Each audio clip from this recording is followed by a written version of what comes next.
Vectors. बच्चों हमने सीखा वेक्टर को ऐड करने के कई रूल्स। ठीक है, हमने स्टडी किया कि अगर दो वेक्टर्स पैरेलल हैं तो उनका रिजल्टेंट कैसे कैलकुलेट करते हैं, अपन उन दोनों के मैग्नीट्यूड्स को ऐड कर देते हैं। ठीक है, अगर दो वेक्टर्स एंटी पैरेलल हैं तो उन दोनों के मैग्नीट्यूड्स को हम सब्ट्रैक्ट कर देते हैं। अगर दो वेक्टर्स हमें दिए हैं जो ना ही पैरेलल है और ना ही एंटी पैरेलल है तो उसके लिए हमारे पास रूल है law of vector, triangle law of vector addition. मान लीजिए हमको एट ए टाइम दो से ज्यादा वेक्टर ऐड करने हैं तो उसके लिए हमने पढ़ा law of polygon, law of vector addition. ठीक है, अब मान लीजिए बच्चों कुछ ऐसा सिनेरियो है जहां पर आपको दो वेक्टर्स कुछ इस तरीके से दिए हुए हैं। ठीक है, यहाँ में आप देख सकते हो बच्चों, ये एक वेक्टर मैंने लिया वेक्टर P और ये दूसरा वेक्टर मैंने लिया वेक्टर Q। ठीक है, अब अगर मान लो मैंने आपको इस तरीके से दो वेक्टर्स दिए और आपको बोला कि आप इन दोनों को ऐड करिए, तो बच्चों यहाँ पर आप ट्रायंगल रूल लगा पाओगे या नहीं लगा पाओगे? सोच के देखिए। ट्रायंगल रूल के लिए हमको दोनों वेक्टर्स को ऑर्डर में अरेंज करना पड़ता है, मतलब एक वेक्टर के हेड के साथ दूसरे का टेल कोइंसाइड होना चाहिए। तो क्या यहाँ पे कुछ ऐसा हो पाएगा? नहीं, क्योंकि आप देख पा रहे हो बच्चों ये दोनों वेक्टर के टेल मिल रहे हैं। ठीक है, दोनों वेक्टर के टेल आपस में कोइंसाइड हो रहे हैं, या फिर मैं सिंपल वर्ड्स में बोल सकती हूँ कि ये जो दोनों वेक्टर्स हैं ये एक कॉमन पॉइंट O से ओरिजिनेट हो रहे हैं, मतलब दोनों का स्टार्टिंग पॉइंट एक ही है। ठीक है, दोनों का स्टार्टिंग पॉइंट एक ही है, दोनों के टेल आपस में मिले हुए हैं। अगर इस टाइप से हमको वेक्टर दिए हुए होते हैं और अगर हमसे पूछा जाता है कि इनको ऐड करिए तो फिर यहाँ पे ट्रायंगल लॉ वैलिड नहीं हो पाता। तो ऐसे केस में हम यूज करते हैं बच्चों law of parallelogram of vectors. ठीक है, अब इसके लिए क्या करते हैं बच्चों, ये हमारा वेक्टर P है, ये वेक्टर Q है, हमको इन दोनों को ऐड करना है और इनका रिजल्टेंट ढूंढना है। ठीक है, तो बच्चों पैरेललोग्राम की 4 साइड्स होती हैं, आपको मालूम है। ठीक है, और अपोजिट साइड्स जो है इक्वल होती हैं और पैरेलल होती है। ये है पैरेललोग्राम की प्रॉपर्टी। ये पैरेललोग्राम आप देख पा रहे हो, अपोजिट साइड्स इक्वल भी होती हैं और पैरेलल भी होती है। ठीक है, तो पैरेललोग्राम के टोटल कितने साइड्स होते हैं बच्चों? 4। अब यहाँ पर दो वेक्टर्स हमने बना लिए तो पैरेललोग्राम की लगभग 2 साइड्स कंप्लीट हो चुकी हैं। ठीक है, तो हम क्या करेंगे, हमको पता है हम वेक्टर्स को बहुत इजीली शिफ्ट कर सकते हैं, पैरेलल शिफ्टिंग ऑफ वेक्टर्स किया जा सकता है।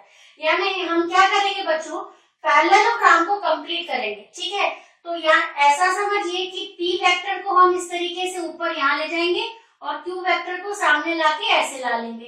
तो ये देखिए, ये मैंने वेक्टर P को शिफ्ट किया, ये वेक्टर P है, मतलब मान लीजिए इसका मैग्नीट्यूड 5 है तो मैंने ऊपर भी मैग्नीट्यूड कितना लिया? 5। ठीक है, Q को भी हम इधर से ऐसे शिफ्ट करके इधर ले आएंगे। तो ये हमने क्या शिफ्ट कर दिया, किसको शिफ्ट कर दिया? Q को शिफ्ट कर दिया, है ना बच्चों। तो आप देख पा रहे हो कि अब ये क्या तैयार हो गया, ये आपका तैयार हो गया बच्चों पैरेललोग्राम। ठीक है, ये ऊपर में वेक्टर P, नीचे में भी वेक्टर P। ठीक है, और साइड्स में क्या है? Vector Q। ठीक है, अब क्या तैयार हो गया? ये पैरेललोग्राम। तो सबसे पहले हमने दोनों वेक्टर्स रखे, दोनों वेक्टर्स रखने के बाद हमने क्या किया? पैरेललोग्राम कंप्लीट किया। ठीक है, यानी इस वेक्टर को पैरेलली शिफ्ट करके इधर लाया और इस वेक्टर को पैरेलली शिफ्ट करके इधर लाया। अब ये पैरेललोग्राम कंप्लीट हो गया।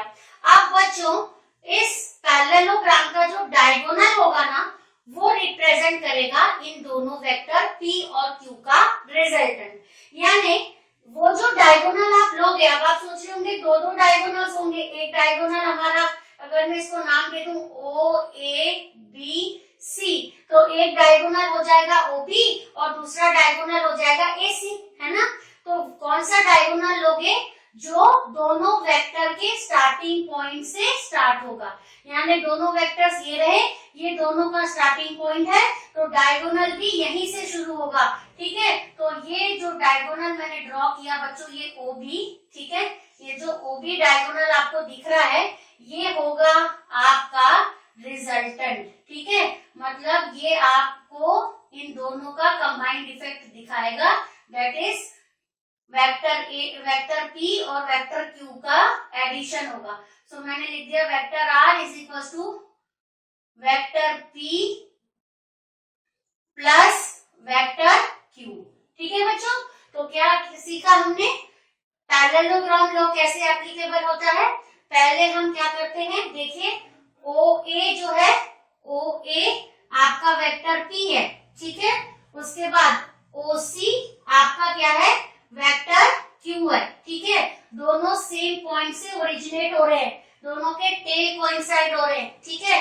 फिर हमने क्या किया, फिर हमने OC को पैरेलली शिफ्ट किया, मतलब OC जो है, OC will be equal to, vector लिखना चाहिए बच्चों, सब वेक्टर्स हैं, ठीक है। OC will be equal to vector AB, ठीक है। तो वेक्टर AB हो या वेक्टर OC हो, दोनों की वैल्यू वेक्टर Q के बराबर होगी, ठीक है।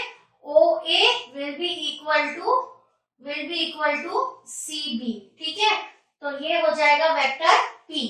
अब क्या कंप्लीट हो गया, पैरेललोग्राम। पैरेललोग्राम का जो डायगोनल है वो आपको देगा वेक्टर P और वेक्टर Q का रिजल्टेंट, ठीक है। मतलब vector P plus vector Q का एडिशन होगा वेक्टर R, जो कि आप दिखाओगे इस पैरेललोग्राम के डायगोनल से, आप उसको रिप्रेजेंट करोगे, ठीक है। डायरेक्शन भी जहां से शुरू हो रहा है उधर से जहां तक खत्म हो रहा है, स्टार्टिंग से एंडिंग की तरफ डायरेक्टेड होगा रिजल्टेंट, ठीक है बच्चों। तो ये था आपका law of parallelogram, law of vector addition. अब बच्चों रियल लाइफ में इसका कहाँ इस्तेमाल होता है, ठीक है। ऐसा समझिए कि एक रिवर है, ठीक है, और रिवर फ्लो हो रही है, ठीक है। रिवर इस डायरेक्शन में फ्लो हो रही है, तो ये मैंने लिख दिया रिवर, ठीक है। और यहाँ पर आप खड़े हो, ठीक है, आपका फ्रेंड से फॉर एग्जांपल यहाँ पे आप खड़े हो, यहाँ मैंने लिख दिया A, ठीक है। A किसी पर्सन का नाम है, ठीक है। अब यहाँ पर आपका फ्रेंड खड़ा है जिसका नाम है B, ठीक है। A और B दो फ्रेंड्स है, ठीक है। A यहाँ पर है, A इज स्विमिंग, A तैर रहा है पानी में, ठीक है। उसको अचानक से उसका दोस्त B दिख जाता है, तो जैसे ही वो अपने दोस्त को देखेगा तो वो उससे मिलने के लिए इधर से इधर जाएगा, ठीक है। अब बच्चों क्योंकि ये पर्सन A जो है वो तैर रहा है, तो उसके पास कुछ ना कुछ वेलोसिटी होगी, ठीक है। उसको B इधर दिखा तो वो ऐसे ऐसे जाना चाहेगा, इसका A का दोस्त B, ठीक है। A ने देखा B को तो वो उसके तरफ जाने की कोशिश कर रहा है, वो पानी में तैर रहा है, तो मान लेते हैं उसकी वेलोसिटी कितनी है, VA, ठीक है। V मतलब वेलोसिटी, A मतलब पर्सन A की, ठीक है, जो पानी में तैर रहा है। अब बच्चों रिवर भी फ्लो हो रहा है, रिवर इस डायरेक्शन में फ्लो हो रहा है, तो रिवर की वेलोसिटी को मैं लिख देती हूँ VR, ठीक है। रिवर की वेलोसिटी को मैंने लिखा VR, R मतलब रिवर, V फॉर वेलोसिटी। तो वेलोसिटी ऑफ रिवर की डायरेक्शन आप देख पा रहे हो, और ये आपके फ्रेंड की डायरेक्शन है VA। तो बच्चों जब ऐसा कुछ हो रहा होगा तो आप देखेंगे कि भले ही इसको जो फ्रेंड है, ठीक है, वो यहाँ पे खड़ा होगा, लेकिन जब इसके पास पहुंचने की कोशिश करेगा तो ये इधर से सीधे चल के इधर नहीं आ पाएगा बच्चों, ये कहीं तो भी यहाँ पहुंच जाएगा, ठीक है।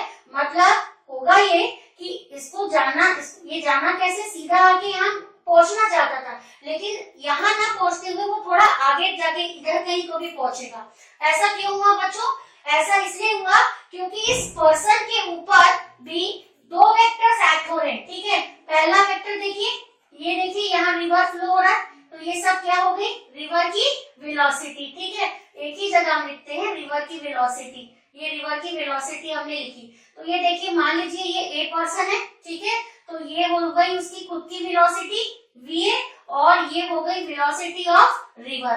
कितनी वेक्टर से वेलोसिटी, कौन सी क्वांटिटी है बच्चों, वेक्टर। तो वेक्टर कितने हैं यहाँ पे, दो वेक्टर्स है, ठीक है। दोनों वेक्टर्स का क्या निकलेगा, रिजल्टेंट। तो यहाँ पर फिर देखिए आप पैरेललोग्राम लॉ अगर लगाते हैं तो देखिए ये क्या हो जाएगा, दोनों का रिजल्टेंट। तो इस वजह से क्या होगा, वो यहाँ पे था, यहाँ नहीं पहुंचेगा, कहीं यहाँ पे जाके पहुंच जाएगा, है ना। ऐसा क्यों हुआ, क्योंकि उसके ऊपर कितने वेक्टर्स काम कर रहे थे, दो, एक रिवर की वेलोसिटी और एक उसकी खुद की वेलोसिटी। तो फाइनली वो कहाँ पहुंचेगा, इन दोनों का रिजल्टेंट जहां पे होगा वहां पहुंचेगा। इन दोनों का रिजल्टेंट देखिए, इधर पॉइंटेड आउट है, इस वजह से वो सीधे इधर से इधर न जाते हुए इधर पहुंच जाएगा बच्चों।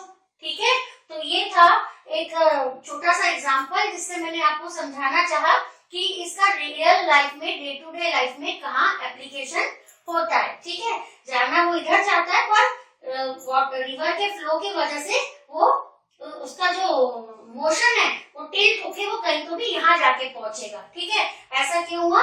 दोनों वेक्टर्स का जो रिजल्टेंट पाथ होगा फाइनली वो वहीं जाएगा, है ना। अच्छा, दूसरा एग्जांपल से हम सोच के देखते हैं। एक तो ये हो गया।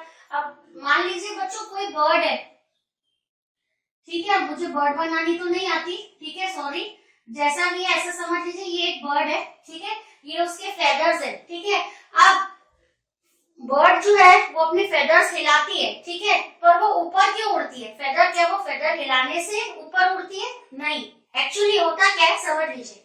यहाँ पर ये अपने विंग्स हिला रही है। ठीक है, अगर ये अपने विंग्स हिला रही है तो मतलब ये इसके नीचे यहाँ क्या है, एयर में उड़ रही है। तो क्या कर रही है, ये एयर को नीचे की तरफ पुश कर रही है। ये देखिए, ये इधर से इसके विंग्स हिल रहे हैं और इधर से भी इसके विंग्स हिल रहे हैं। तो ये क्या कर रही है, एयर को नीचे की तरफ फोर्स लगा के दबा रही है। ठीक है, एयर को दबा रही है, सो एयर जो है इसकी वजह से दब जा रही है। अब हमने न्यूटन के लॉ में कहीं न्यूटन का जो थर्ड लॉ है उसमें पढ़ा है, for every action there is equal and opposite reaction. ठीक है, सो एक्शन के बदले क्या मिलेगा, रिएक्शन। ठीक है, अब इसकी वजह से एयर को क्या मिला, एक्शन, उसके बदले एयर क्या देगी, रिएक्शन। तो इधर से भी एयर रिएक्शनरी फोर्स एक्सर्ट करेगी, इधर से भी रिएक्शनरी फोर्स एक्सर्ट करेगी। फोर्स कौन सी क्वांटिटी है, वेक्टर। तो ये देखिए, इधर एक वेक्टर, इधर एक वेक्टर, दो वेक्टर हो गए। तो क्या करेंगे फिर, दोनों का पैरेललोग्राम से रिजल्टेंट ढूंढेंगे, तो ये होगा रिजल्टेंट, है ना। देखिए, ये दो वेक्टर्स थे, ठीक है, ये मैंने यहाँ ड्रॉ किए, पैरेललोग्राम कंप्लीट किया और ये दोनों का क्या हो जाएगा, रिजल्टेंट। तो ये जो रिएक्शनरी फोर्स का रिजल्टेंट है वो ऐसे बीचों बीच इधर जाएगा। ठीक है, ये वाला आर, ये वाला आर, ये क्या है, रिएक्शनरी फोर्स। इन दोनों रिएक्शनरी फोर्स का जो रिजल्टेंट है वो बीच में एक्ट होगा और बीच में एक्ट होने की वजह से क्या होगा, बर्ड की जो बॉडी है वो एयर में फ्लोट होगी। ठीक है, वो पंख अपने हिला रही है, तो पंख हिलाना एक दूसरी चीज है, वो ऊपर क्यों उड़ रही है, ठीक है, खुद क्यों वो फ्लोट हो रही है। ठीक है, तो उसका कारण ये है कि वो जब अपने फेदर्स हिलाती है तो क्या होता है, एयर को वो दबाती है। ठीक है, तो ऐसा दोनों तरफ से फोर्स लगाती है, एक्शन के बदले एयर क्या प्रोवाइड करती है, रिएक्शन, और इन दोनों रिएक्शनरी फोर्स का जो रिजल्टेंट है वो बीचों बीच उस तक पहुंचता है, इसी फोर्स के वजह से वो एयर में फ्लोट होती है। तो ये थे बच्चे कुछ एग्जांपल्स जो आप जिससे आप इसको डे टू डे लाइफ में रिलेट कर सकते हो। ठीक है, तो ये था law of parallelogram of vector addition. ठीक है, तो याद रखेंगे आप कि दो वेक्टर्स जो हैं अगर सेम पॉइंट से ओरिजिनेट हो रहे हैं, ठीक है, तो आप क्या करोगे, पहले उन दोनों को पैरेलली शिफ्ट करके पैरेललोग्राम कंप्लीट कर दोगे और उसी पैरेललोग्राम का डायगोनल जो उसी पॉइंट से शुरू होगा जहां से दोनों वेक्टर्स ओरिजिनेट हुए वो रिप्रेजेंट करेगा इन दोनों वेक्टर्स का रिजल्टेंट। ठीक है बच्चों, आई होप आपको ये लॉ अच्छे से समझा है। Thank you very much.